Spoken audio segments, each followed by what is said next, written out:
আসসালামু আলাইকুম, welcome back to my channel. আমি আবারও এক নতুন ভিডিও নিয়ে চলে এসেছি। আশা করছি আজকের ভিডিওটি আপনাদের জন্য অনেক উপকারে আসবে।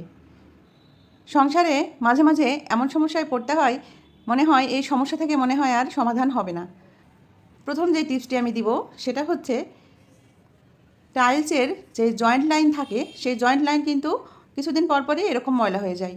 তো এটা পরিষ্কার করতে আমরা কত কিছুই না ব্যবহার করি, অনেক রেমেডি তৈরি করে নিই। তো এসব কোনো কিছু করার কিন্তু প্রয়োজন পড়ে না যদি আমরা একটু বুদ্ধি খাটিয়ে চলি। এরকম জয়েন্ট লাইনের ভিতরে আমরা যদি টাইলস ক্লিনার অথবা অথবা সব থেকে বেটার হয় এভাবে হারপিক যদি দিয়ে রাখি, তাহলে কিন্তু খুব সহজেই এটা উঠে যায়। আর হারপিকের বোতলটাও এমন সুন্দরভাবে তৈরি করা যে টাইলসের জয়েন্ট লাইনে দেওয়াও কিন্তু সুবিধা হয়। তাই এভাবে খুব সহজেই আমরা যদি টাইলসের জয়েন্ট লাইনে হারপিক এভাবে দিয়ে রাখি এবং এভাবেই 5 থেকে 6 মিনিট রেখে দিই, তারপরে একটি ব্রাশ অথবা একটি স্ক্রাবার দিয়ে এভাবে আলতো করে ঘষে নিই, তাহলেই কিন্তু জয়েন্টের সব ময়লা উঠে আসে। তো খালি খালি আমরা বিভিন্ন রেমেডি তৈরি করার কি দরকার, পাশাপাশি আমাদের টেনশন করারও কিন্তু কোনো দরকার পড়ে না। তো বন্ধুরা, আমি 5 মিনিট পরে একটু ঘষে নিচ্ছি। দেখুন, একটা ঘষা দিতেই কিন্তু উঠে যাচ্ছে এই জয়েন্ট লাইনের সব ময়লা।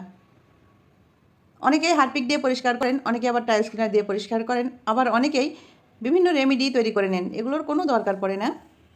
এখন আমি প্রতিটা জয়েন্ট লাইনে এভাবে 1 থেকে 2 বার ঘষে নিচ্ছি, নিয়ে আমি আপনাদের একটি কাপড় দিয়ে মুছে দেখাচ্ছি কত সহজে কিন্তু উঠে যায়। আসলে আমরা এসব কাজ করার আগে টেনশনে পড়ে যাই, অনেক সময় লাগবে বা কীভাবে উঠাবো, এসব টেনশনগুলো করার কিন্তু কোনো রকম দরকারই পড়ে না। তো বন্ধুরা দেখুন, আমি এভাবেই কিন্তু সবগুলো ঘষে নিয়েছি। এবার একটি ভিজা কাপড় দিয়ে মুছে নিচ্ছি। কত সহজেই কিন্তু জয়েন্ট লাইন পরিষ্কার হয়ে গেল। আর যেগুলো কালো কালো হয়ে আছে সেগুলো কিন্তু পুটিং পড়ে নাই, তাই এরকম কালো হয়ে আছে। তাছাড়া ময়লাগুলো কিন্তু উঠে গেছে।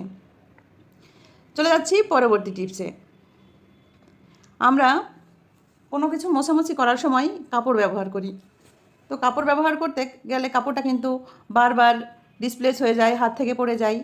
তো আমরা যদি এরকম পুরনো টাওয়াল নিয়ে যদি এভাবে গ্লাভস তৈরি করে নিই, তাহলে কিন্তু কোনো কিছু মুছতে গেলে টাইমটাও কম লাগবে, পাশাপাশি মোছাটাও কিন্তু ভালো হবে।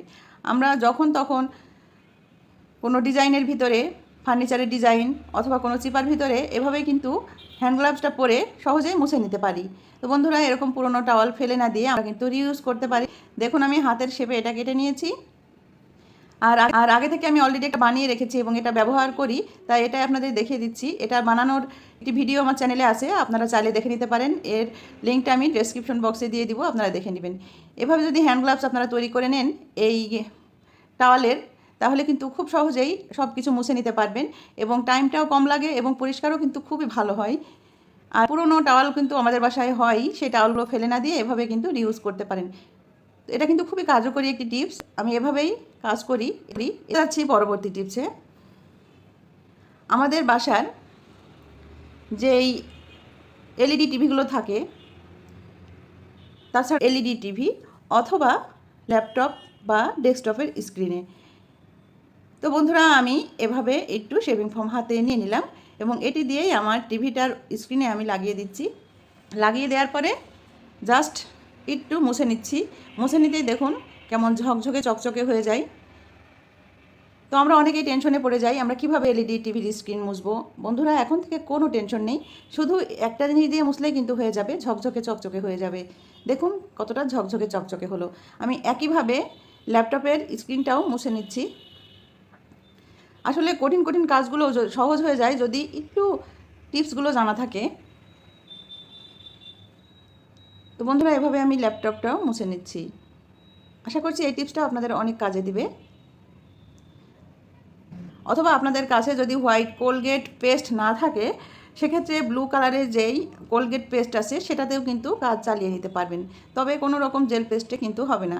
এখানে আমি দেখতে পাচ্ছেন কোলগেট ব্লু কালারের যেই পেস্টটা আছে সেটা নিয়ে নিচ্ছি এবং একটি পুরনো ব্রাশের পুরে নিয়ে আমি এভাবে ওয়ালে লাগিয়ে দিচ্ছি। এভাবে ওয়ালে লাগিয়ে আপনারা 4 থেকে 5 মিনিট রেখে দেবেন। রেখে দেওয়ার পরে একটি ভেজা কাপড় দিয়ে মুছে দিবেন। দেখবেন চটজলদি কিন্তু আপনার ওয়ালটা ধবধবে সাদা হয়ে যাবে, কিছুই করা লাগবে না। সকল কঠিন কঠিন কাজগুলো করতে আর কোনো টেনশন করা লাগবে না। খুব সহজেই কিন্তু এই টিপসগুলো ফলো করলে আপনারা এই কাজগুলো সহজেই করে নিতে পারবেন। আমি পেস্টটা লাগিয়ে নেওয়ার পরে একটি ভেজা কাপড় দিয়ে বা নেটের ব্যাগ দিয়ে করলে আরও সুবিধা হয়। বাজারের যে নেটের ব্যাগগুলো আছে সেগুলো দিয়ে করবেন, দেখবেন খুব সহজে কিন্তু উঠে যাবে ওয়ালের এই সমস্ত দাগ। দেখুন কত চট জলদি কিন্তু উঠে গেল। তো বন্ধুরা, আশা করছি আজকের টিপসগুলো আপনাদের অনেক অনেক ভালো লেগেছে। আল্লাহ হাফেজ, আসসালামু আলাইকুম।